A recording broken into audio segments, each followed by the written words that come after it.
Le parfum Terre de France, 100% des bénéfices au service de notre pays, présente Sud Radio Berkov dans tous ses états.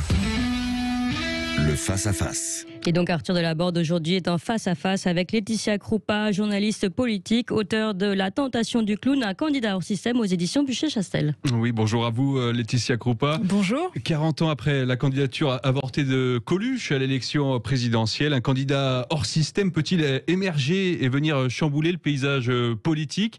Vous répondez finalement oui à cette question dans cet ouvrage.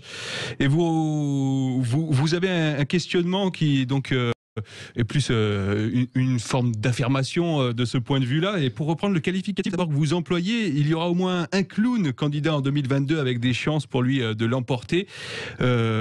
Pourquoi ce terme de clown ? Alors clown, c'est un terme finalement qui est souvent utilisé dans le jargon politico-médiatique. On surnommait Trump le clown au tout début de sa campagne, quand il était pas encore investi par les républicains. Les grands journaux américains traitaient sa candidature dans les pages divertissement, dans les pages people. Et ce clown, c'est vrai qu'on avait l'habitude de l'entendre. On s'en moquait un petit peu, on voyait pas du tout et on n'imaginait absolument pas à ce moment-là qu'il pouvait être président des États-Unis. Et puis c'est aussi un terme que la BBC a par exemple employé pour surnommer Boris Johnson, Bojo le clown. Voilà, donc ce n'est pas du tout une surprise et puis c'est pas complètement une invention de ma part. C'est juste reprendre un terme qui englobe, si vous voulez, ce qu'on appelle les candidats outsiders, les candidats hors système, ceux qu'on n'attend pas, ceux qui sortent un peu du chapeau. Et souvent, quand on regarde un peu autour de la France, ils viennent du monde, du divertissement, du spectacle, de la télévision. Alors il n'y a pas que ça, c'est pour ça que j'ai élargi ma notion de clown. Oui. Et si vous voulez, clown pour moi, dans cette enquête, c'est un citoyen. Donc c'est un citoyen qui ne vient pas du monde politique et qui va se lancer à l'assaut du pouvoir en disant aux autres, donc à nous, électeurs, je suis comme vous, je représente le peuple, je suis la voix du peuple, faites-moi confiance et ensemble, nous allons renverser l'establishment politique. Voilà, c'est toutes ces notions-là qui sont incluses dans ce mot clown, que j'ai choisi aussi quand même avec un petit objectif de provoquer le débat. Ça a l'air de plutôt marcher, parce que évidemment, oui, ça titille un petit peu. On se dit, c'est péjoratif ou non, ça ne l'est pas. Oui, parce que vous citez notamment Didier Raoult, Éric Zemmour, Jean-Marie Bigard, Michel Onfray, Cyril Hanouna, Jacqueline Moreau, Éric Drouet ou encore Francis Lalanne. On a des profils totalement différents, mais leur point commun, c'est ce que vous nous dites, c'est qu'ils sont hors du système politique classique. Et dans la liste que vous venez de citer, il y a déjà 2 candidats qui se sont déclarés, c'est-à-dire Jacqueline Moreau a fait cette déclaration à l'AFP, donc la voix traditionnelle, elle est candidate à l'élection présidentielle. Et pour Éric Drouet, c'est un peu moins conventionnel, puisqu'il l'a fait dans un Facebook Live depuis la cabine de son camion, mais c'est son moyen d'expression, c'est sa forme, mais il est aussi candidat. Or, c'est passé complètement sous les radars des médias traditionnels. On n'a pas envie de traiter ces candidatures alors que certains vont dire clownesques par mépris. Il me semble qu'il faut toutes les prendre en compte parce qu'elles disent quelque chose de notre époque. On les a reçues ici d'ailleurs, Jacqueline Moreau. Autre question, peut-être d'ordre sémantique, qu'est-ce qu'un candidat hors système finalement ? Parce que Emmanuel Macron, en 2017, il a quand même fait exploser les 2 partis principaux à l'époque, le Parti Socialiste et les Républicains, ou l'UMP. On a aussi des personnalités comme Jean-Luc Mélenchon ou Marine Le Pen qui, là, se revendiquent carrément d'une candidature hors système. Oui, bien sûr. Alors, en fait, le candidat hors système n'est pas par définition politique. C'est-à-dire qu'il n'a pas de carrière politique. Ce n'est pas un professionnel de la politique. Marine Le Pen, Jean-Luc Mélenchon sont bien sûr sur ce credo-là parce qu'ils veulent capter les électeurs en colère. C'est leur objectif, c'est leur stratégie de communication. Donc évidemment qu'ils se revendiquent du hors-système, mais ils sont des produits purs du système politique. Elle, par son hérédité déjà et par le fait que ça fait des dizaines d'années qu'elle est dans le monde politique, qu'elle vit de la politique, De la même façon pour Jean-Luc Mélenchon. Donc, si vous voulez, bien sûr qu'on sait que ces extrêmes captent les votes des contestataires, on va dire, hein, pour un peu caricaturer, mais ils sont le politique. C'est l'essence même du politique. Emmanuel Macron, lui aussi, a pris ce credo. Finalement, il a piqué un peu le dégagisme de Jean-Luc Mélenchon et c'est lui qui a remporté la mise avec ce credo-là. Mais c'est vrai qu'il arrivait un peu de nulle part, mais il était quand même passé par l'Élysée, il était quand même ministre de l'économie sous François Hollande. Donc c'était un homme politique, bien que jeune, donc forcément sa carrière politique est un peu plus courte que les autres. Et puis regardez les Gilets jaunes, ça a complètement ringardisé cette petite casquette hors système qu'il s'était mise sur la tête. Et Emmanuel Macron apparaît aujourd'hui comme le chantre du système, comme l'émanation, comme l'illustration parfaite du système politique. Donc aujourd'hui, oui, cet espace existe plus que jamais. C'était une illusion, en fait, Emmanuel Macron, du hors-système. Alors, comment vous expliquez que tous ces hors-système, ces clowns, finalement, ils réunissent plutôt à droite ? Pour l'instant, parce Éric que, Zemmour, en fait, si vous voulez, ce livre, c'est une enquête. Donc, je suis allée voir 50 experts dans leur domaine, des sociologues, des politologues, des sondeurs, des hommes politiques, des conseillers, des journalistes, des hommes de télévision, des femmes de télévision. Et c'est de tous les entretiens que j'ai menés, une des conclusions, c'est-à-dire que l'électorat, en tout cas ceux pour l'instant qui vont voter, c'est un peu déporté à droite ces dernières années. Mais comment vous l'expliquez ? Et qu'un espace s'est creusé, alors parce que la gauche est tâtonne, parce que la gauche n'a aucune incarnation à part Jean-Luc Mélenchon, qui peut-être a fait son temps, que le PS est complètement orphelin, le PS n'existe plus, le PS est mort. Enfin, je veux dire, c'est aujourd'hui un électeur de gauche, socialiste. D'ailleurs, quand on regarde les enquêtes d'opinion, ils sont davantage favorables à une future élection d'Emmanuel Macron que ne sont les électeurs de droite. Et ça, on ne le dit pas assez. C'est-à-dire que, comme ils sont orphelins, ils se sont rattachés au wagon Emmanuel Macron. Donc, comme la gauche est complètement disparate et explosée, n'existe plus, à part encore une fois Jean-Luc Mélenchon, à droite, c'est davantage structuré et il y a aussi tout on va dire un sillon idéologique, médiatique, qui est creusé depuis quelques mois, quelques années, à droite. Parce que justement, là, ce ne sont pas les LR, les clowns. Donc c'est la droite, mais pas la droite du système.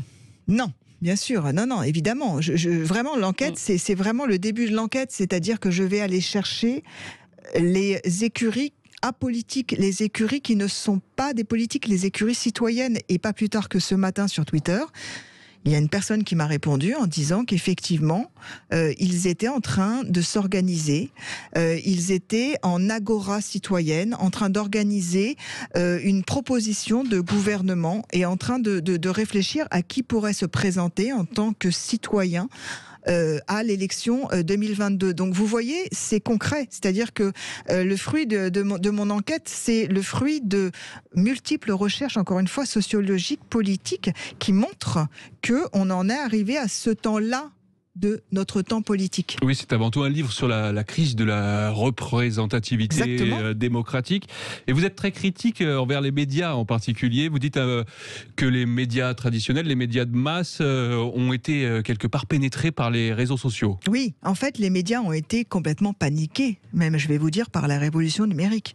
Je suis dans la télévision depuis 20 ans et dans la radio, donc je le sais. Je les ai vus arriver, moi aussi, les réseaux. Et les médias traditionnels n'ont pas su gérer cette arrivée-là. Donc, comme souvent avec une révolution et avec des nouvelles technologies, on se raccroche. Et puis on essaye en fait, on est plus suiveur. Finalement, donc on fait de la copie, et quand on copie, en général, c'est moins bon que l'original. Et les médias sont un peu paniqués, oui, par cette révolution numérique qui les submerge, par un public qu'ils n'arrivent plus à capter, qu'on dit davantage jeunes, et c'est vrai, dans les enquêtes d'opinion, c'est vrai que ce sont les jeunes qui ne sont plus captifs des médias traditionnels. Du coup, que fait-on, vieux journaliste old school? On reprend toutes les recettes des réseaux sociaux et du numérique, sauf que ça marche pas. Sauf que l'espace est peut-être pas fait pour ça, et que l'espace est suffisamment large. Je pense qu'en fait il y a une souplesse de l'espace médiatique où tout le monde peut exister, et il ne faut absolument pas que les digues se fissurent. Or les digues se sont fissurées. On a tout mélangé, on mélange tout, on mélange le politique, le people depuis des années, depuis Berlusconi en Italie, qui a complètement débordé en France. Mais aujourd'hui, on met sur le même plan tout le monde. Or, tout ne se vaut pas, non. Et si l'égalité, c'est tout se vaut, moi je dis non. L'égalitarisme n'est pas forcément un bienfait pour la démocratie. Tout ne se vaut pas. Un ministre n'équivaut pas à une citoyenne lambda. Ce n'est pas vrai. Pourquoi ? Parce que dans la fonction qu'il occupe dans la société, ce ne sont pas les mêmes, c'est tout. Or, les médias ont tendance un peu à courir après aussi le chaland, l'audience, et se dire il faut absolument flatter le téléspectateur, le spectateur, l'auditeur, donc on va le mettre au même niveau que le ministre. Non, mais c'est une erreur. C'est une erreur parce que c'est faux. Et donc là, on crée un monde, un peu le monde de la société, ce que j'explique dans le bouquin, du selfie, où finalement je vais faire mon selfie avec le politique, et puis je vais être au même plan sur la photo. C'est une erreur. Voilà, de jugement. Laetitia Kroupa, votre livre La tentation du clown, comment un candidat hors système va bouleverser l'élection présidentielle. On continue d'en parler dans un petit instant. Et vous nous appelez surtout au 0826 300 300. Sud Radio Berkov dans tous ses états. Arthur Delaborde. De retour avec Laetitia Kroupa, La tentation du clown, comment un candidat hors système va bouleverser l'élection présidentielle. C'est votre livre que vous publiez aux éditions Bucher-Chastel. On évoquait tout à l'heure un peu ce bouleversement de la hiérarchie sociale, où on a désormais une parole institutionnelle, une parole des politiques professionnels qui a vraiment tendance à perdre beaucoup de poids. Mais c'est vrai qu'il y a aussi une défiance très forte envers et vers qui se tourner, si ce n'est vers des clowns, comme vous les définissez vous-même dans votre livre, quand on n'a plus confiance envers cette parole institutionnelle. C'est un des points de départ de mon enquête, effectivement, c'est cette défiance qui, d'enquête d'opinion en sondage, augmente, et que je vois augmenter, et bien sûr à la faveur de la crise sanitaire d'autant plus. C'est-à-dire qu'on ne fait pas confiance au gouvernement, ça c'est un item qui ressort tout le temps, on ne fait pas confiance au gouvernement pour nous sortir de cette crise du coronavirus. Donc cette défiance, je me suis dit, si à la prochaine élection présidentielle, si on n'a plus confiance dans le politique, si on estime que ceux qui nous représentent ne sont plus crédibles, ne sont plus légitimes, ne méritent pas notre vote, pour qui allons-nous voter ? Parce que qu'est-ce que ça crée, ce genre de défiance ? On le sait, de l'abstention ou du vote blanc. La dernière élection présidentielle, c'était 25% d'abstention, c'est beaucoup, 9% de blanc. Imaginez tous ces gens-là qui soudainement se sentiraient représentés à nouveau et reprendraient confiance parce que la personne qui va se présenter va davantage leur ressembler. C'est ça aussi, il y a un problème d'identification. Dans la politique, il faut qu'on puisse retrouver sa voix. Là, il y a un fossé qui s'est creusé, et que les élites ont du mal à franchir à nouveau dans l'autre sens. Donc, oui, toutes ces personnes-là qui sont quand même, c'est énorme, 34%. Encore une fois, en 2017, je ne sais pas, après la crise du coronavirus, combien seront abstentionnistes. Si on est dans les 40%, vous imaginez que si 40% de la population qui comptait s'abstenir soudainement se trouvent représentés et veulent donner leur voix à un candidat qui est apolitique, ça rebat les cartes de l'élection présidentielle. C'est pour ça, en fait, que j'ai fait cette enquête aussi un an avant l'élection, juste pour qu'on puisse lancer le débat, réfléchir ensemble, et que tout le monde s'empare du livre, pas uniquement nous. C'est très sympathique, évidemment, de discuter avec des personnes comme vous qui sont dans le même milieu que moi. Mais l'idée, c'est que, et je sais que les auditeurs vont arriver, c'est qu'on puisse en discuter un peu de façon aussi citoyenne, en agora, parce qu'on va tous aller voter. Et je voudrais peut-être qu'on revienne au point de départ finalement de votre livre. Vous citez Robert Badinter qui dit « La France me fait peur, elle me semble prête pour le populo-fascisme, un jeune tapis d'extrême droite pourrait bien être élu président de la République. L'horreur ». C'est ça, c'est cette citation qui a été le point de départ de votre réflexion ? C'est cette citation qui m'a sauté aux yeux, oui, parce que en fait, Robert Badinter a vécu évidemment les années Mitterrand, et donc la montée de ce jeune entrepreneur qui a été instrumentalisé par le pouvoir, qui servait à Mitterrand, et qui finalement a réussi à atteindre le grade de ministre, ne s'est jamais vraiment lancé dans la présidentielle. Je pense qu'on l'en aurait dissuadé très rapidement. Parce qu'il ne faut pas non plus jouer trop avec le bouffon, parce que le bouffon, s'il a un impact sur l'opinion publique, peut à ce moment-là ne plus vraiment faire rire le système. Et donc que Robert Badinter voit ça aujourd'hui, c'est une phrase qu'il a prononcée, que j'ai trouvée dans Challenge en décembre. Donc, vous voyez, c'est pas si vieux que ça. Oui, je me suis dit, tiens, c'est intéressant, mais c'est surtout, il y a 2 ans, un article que j'ai lu dans Le Monde, le journal Le Monde, et qui citait un conseiller anonyme, comme ça se fait souvent dans les articles de journalistes politiques, un conseiller de l'Élysée qui disait, entre guillemets, ça fout la trouille. Et après, il y avait toute une tirade, entre guillemets, donc un propos off de ce conseiller qui disait « Un candidat hors système peut venir continuer cette vague de dégagisme de 2017 et cette fois-ci vraiment bouleverser 2022 ». Et ce même conseiller citait lui-même Élise Lucet, Éric Drouet, Didier Raoult. Je n'ai rien inventé. Je n'ai rien inventé. C'est le pouvoir qui lance cette rumeur. Je me suis dit, mais pourquoi il parle de ça de façon aussi précise? C'est vrai? Est-ce que c'est vrai? Donc je suis allée voir si c'était vrai. Est-ce que oui, il y a un risque? Donc c'est le pouvoir qui m'a donné cette idée-là. Donc vous disiez qu'on ne peut pas mettre au même niveau, sur le même plan, pour reprendre votre expression, le clown et l'homme politique qui est dans les arcanes politiques depuis longtemps.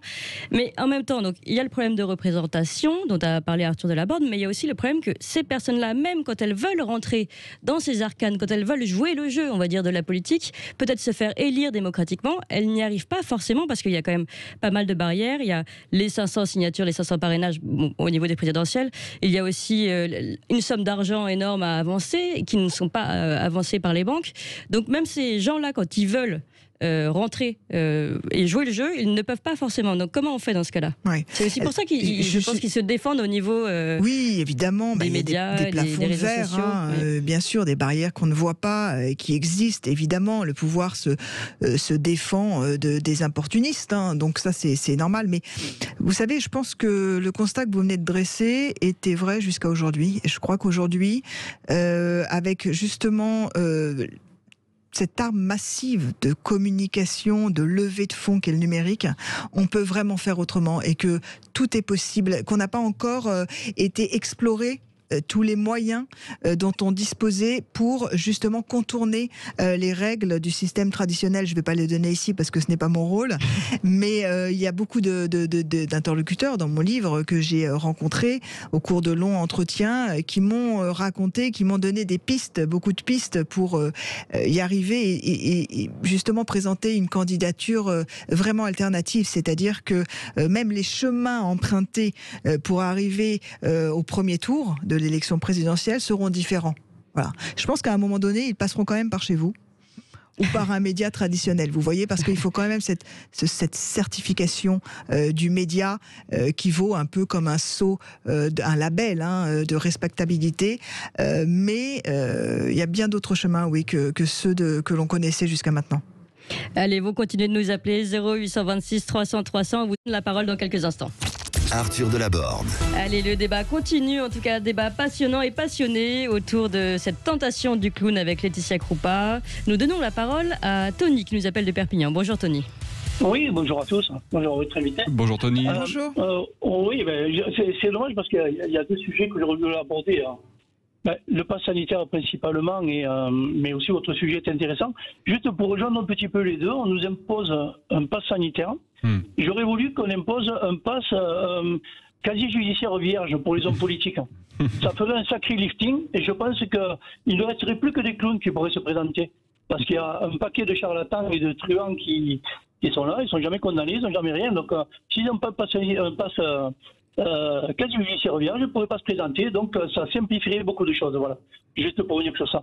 Et après, donc, le début du sujet là, sur le pass sanitaire, j'ai bondi parce que le fameux sénateur de l'Allier, là, chaque fois qu'il parle, mais apparemment il est médecin, je crois, je ne sais pas d'où ils sont, il est soi-disant médecin, j'aimerais pas avoir un médecin comme ça parce qu'il manque comme il respire. Du début à la fin de son intervention, il n'a dit que des mensonges, des exagérations. Et en fait, déjà, il a dit, ben oui, maintenant, c'est bon, si vous avez le pass, quand vous aurez le pass, vous serez vacciné, vous pourrez aller à l'étranger. C'est faux et archi faux. Rien qu'actuellement, en Espagne, vous êtes vacciné, ils s'en foutent, il vous faut un test PCR, vous ne rentrez pas en Espagne. Je ne veux pas être vacciné ou pas, parce qu'ils ont très bien compris. C'est pas moi qui le dis, hein. On me traite de complotiste, c'est vrai. Mais c'est pas moi qui le dis, c'est M. Fischer, le monsieur vaccin du gouvernement. C'est Véran qui l'a déjà dit, Castex, le laboratoire Pfizer, AstraZeneca. Ils ont tous dit que le vaccin n'empêchait pas d'être contaminé et encore moins d'être contagieux. Donc le vaccin ne sert strictement à rien par rapport à ce qu'ils veulent nous imposer. C'est-à-dire, oui, mais il évite tout de même les cas graves et il limite le risque de propagation également, même si évidemment vous avez raison de dire... Non mais de là à priver de liberté, à traiter, parce qu'il y a quand même l'article numéro 1 de la Déclaration des droits de l'homme, c'est chaque homme né libre et égaux en droit. Donc là, on n'est pas libre.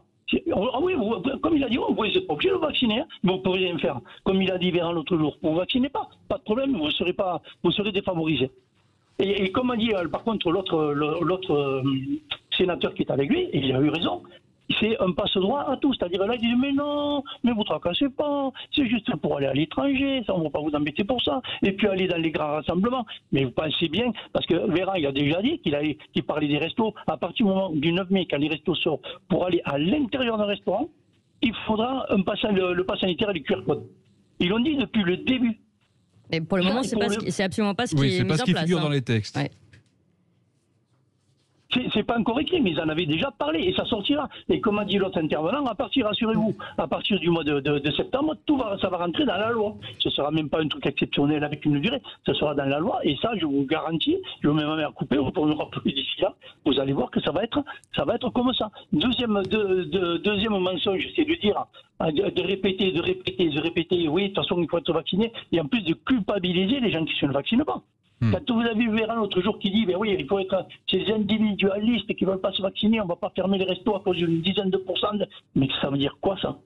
Ça veut dire c'est un menteur qui ment depuis le début, c'est du mensonge du début jusqu'à la fin. Cette histoire de passe sanitaire, c'est une dictature sanitaire. Ce n'est pas autre chose. On en arrive à un point où on ne peut plus bouger, on ne peut plus respirer, on ne peut plus voir qui on veut. Le masque à l'extérieur, maintenant, oui, alors il y avait 3 départements qui l'avaient, je ne sais pas si vous avez vu, 3 préfectures qui avaient dit à partir du 1er juin, exactement, plus de masques à l'extérieur. Voilà. Elles ont reculé. Il n'y a plus que l'Hérault qui, finalement, dans les zones non urbanisées, ne recommande plus le port de ce masque en extérieur. Merci beaucoup, en tout cas, Tony. On va donner la parole à Delphine de Bordeaux. Bonjour, Delphine. Bonjour. Alors, excusez-moi, j'enlève le parleur. Je pris votre émission en cours et là j'interviens parce que les propos de la dame qui a écrit la tentation des clowns, oui. Vous m'entendez? Oui. Allez-y rapidement, oui. Voilà, sont vraiment risibles.